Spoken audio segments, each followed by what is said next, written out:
Assalaamu calaykum waraxmatullaahi wabarakaatu. Kusoo dhawaada muuqaal cusub, balse intaana muuqaalka bilaabin nagu dhiirigeli hal like iyo hal subscribe. Mahadsanid. In u dhashay dalka Russia ayaa waxa uu ogolaaday in madaxiisa lagu beero qof kale. Ninkan ayaa lagu magacaabaa Valery Spiridonov. Waxa uu ku dhawaaqay in uu ogol yahay in madaxiisa lagu beero qof kale jirkiisa.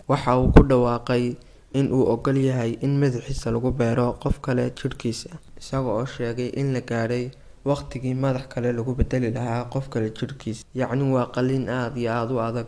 Waxa uu qaadanayaa ku dhawaad 36 saacadood. Sidoo kale waxaa ku baxaya kharash gaaraya 10 milyan. Sanadkii 1908 dhakhtarada lagu kala magacaabo Charles iyo Alex waxay sheegeen in ay tijaabo ku sameeyeen in ay madaxiisa ay ku dhajiyaan ay kale, laakiin eygii markii lagu dhajiyay dhowr saacadood kadib uu dhintay.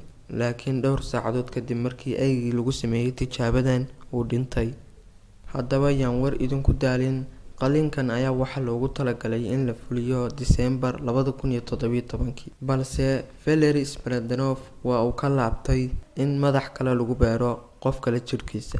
Sababtoo ah waxa uu sheegay in uuna moodayn arrinkiisu yahay. Waxa uu sheegay in uu arko xayawaan lagu tijaabiyay oo noolaaday dhowr bilood ama sanado, balse Dr. Galvero ma uu joojin rabitaankii uu rabay in uu ku sameeyo qalliinkan qof nool.